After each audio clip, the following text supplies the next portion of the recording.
సంజయశ్రీ. Season big boss season 8 చూస్తున్నారా మీరు? చూస్తున్నా. ఎలా ఉంది మేడం గేమ్? బెటర్. అంటే మీకు ఇష్టమైన కంటెస్టెంట్ ఎవరు? విష్ణుప్రియ అండ్ నైనిక. ఎందుకని వాళ్ళిద్దరే? వాళ్ళిద్దరు మంచిగా ఉంటారు, యాక్టివ్ ఉంటారు, ఆ. బాగా ఆడతారు. అంటే ఐ మీన్ పొజిటివ్నెస్ ఉండదు వాళ్ళిద్దరికి. మణికంఠ ఆటలో మణికంఠ వైఫ్ కావాలంట. మణికంఠ విగ్ పీక్ ఉన్నాడు కదా లాస్ట్ టైం ఫస్ట్ లో సింపతి గేమ్ ఆడుతున్నారని అంటున్నాడు. ఆయన గేమ్ అదే కప్పు కావాలి కప్పు కావాలంటే ఎట్లా వస్తుంది గేమ్ ఆడకుండా? చెప్పు. కప్పు కావాలి కప్పు కావాలంటే ఎట్లా వస్తుంది గేమ్ ఆడకుండా? వైఫ్ కావాలి ఇదేనా బతుకు చెక్కబడ్డా? వైఫ్ కావాలి అది కావాలంటే ఇదేమన్నా బతుకు చెక్కబడ్డా? గేమ్ ఆడాలి కదా. అవును, గేమ్ ఆడితేనే కదా కప్పు వస్తుంది. అక్క బాధ అవుతుంది వీడియోలో. చూస్తున్నాం బిగ్ బాస్. చూస్తున్నాం కదన్నా. ఏం మరి ఈ వీక్ ఎలా అనిపిస్తుంది? ఎవరు వెళ్ళిపోతారు అనుకుంటున్నాం? ఈ కంటే నేను ఎస్పెషల్లీ చెప్పలేము. ఇద్దరైతే వెళ్ళిపోవడం జరిగింది. బేబాక్ అండ్ శేఖర్ పాషా గారు అయితే వెళ్ళిపోయారు.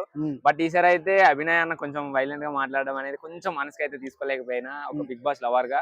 ఎందుకంటే ఒక నార్మల్ పర్సన్ కూడా హైలైట్ చేసింది బిగ్ బాస్ అన్నమాట. అన్నకి నచ్చకపోతే అన్న నిన్ను ఇష్టపడే వ్యక్తిగా నేను చెప్తున్నా అన్న, కొంచెం నచ్చకపోతే నచ్చలేదని చెప్పేసి లెఫ్ట్ అయిపోండి అన్న. దయచేసి బిగ్ బాస్ డైరెక్ట్ గా తిట్టడము మరియు బిగ్ బాస్ వాళ్ళ వైఫ్ మీద కూడా అనడం కరెక్ట్ కాదనిపిస్తుంది అన్న.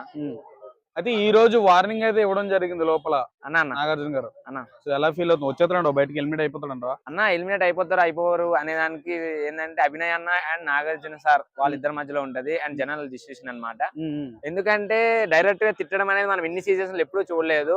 డైరెక్ట్ గా అయితే అన్న తిట్టడం అనేది నేను కొంచెం మనసుకు తీసుకోలేకపోతున్నా. అదే చెప్తున్నా పదే పదే. ఎందుకంటే నాగార్జున సార్ అంటే మేము ఒక సినిమా ఫీల్డ్ లో చేస్తున్నా కాబట్టి, నాకు ఆయన ఒక పెద్ద హీరో కాబట్టి ఆయనకు వాల్యూ ఇవ్వడం నాకు చాలా ఇష్టం అనమాట. అలాంటి పర్సన్ ఉన్నారని చూసి కూడా మళ్ళీ బిగ్ బాస్ తిట్టడం అనేది కరెక్ట్ కాదనిపిస్తుంది. బిగ్ బాస్ ఎనిమిస్ అన్న ఇంకా అనేయడం అనేది అట్లాంటి విషయాలు అనేది ఫ్రాంక్ వద్దన్న ప్లీజ్. అట్లాంటి విషయాలు అనేది ఫ్రాంక్ చేయొద్దు అభినయ్ అన్న.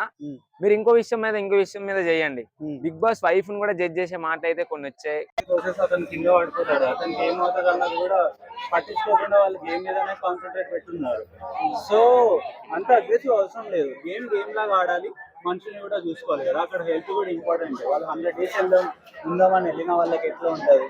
యష్మిక కూడా ప్రేరణ గేమ్ ఎలా? యష్మిక ప్రేరణ చాలా బాగా ఆడుతున్నారు. కాకపోతే ప్రేరణ స్టేబుల్గా ఉంటుంది, యష్మిక అంత స్టేబుల్ ఉండట్లేదు. కొన్ని వర్డ్స్ వదిలేయడం అవి కూడా జరుగుతున్నాయి. ప్రేరణ కూడా నిన్న జరిగిన ఇష్యూలో కొన్ని వర్డ్స్ వదిలేసింది, మన ఈమె మీదకి క్యారెక్టర్ లెస్ అనడం. సో అట్లా స్టేబుల్ అంటే బాగుంటుంది కదా. ఉన్నారు కాబట్టి లేదు, విష్ణుప్రియ ఉంది అంటే వాళ్ళ మధ్యలో ప్రేరణ కావాలని నేను గేమ్ ఆడుతున్నా అని చెప్పి వెళ్ళింది. సో దాని వల్లనే విష్ణుప్రియ రియాక్ట్ అయింది తప్ప విష్ణుప్రియ చాలా స్టేబుల్ గా ఆడుతున్నది. చెప్పాలంటే విష్ణుప్రియ చాలా స్టేబుల్ గా ఆడుతున్నది నా పాయింట్ ఆఫ్ వ్యూలో. ఎందుకు అని అంటే తన మీద చాలా ఒపీనియన్స్ ఉన్నాయి అందరికి, తన బిగ్ బాస్కి వెళ్ళకంటే ముందు. బట్ వెళ్ళిన తర్వాత అయితే ఆమె మట్టికి ఆమె గేమ్ ఎంత ఆడాలి, అండ్ స్టేబుల్ గా ఒకరిని తిట్టట్లేదు, లేకపోతే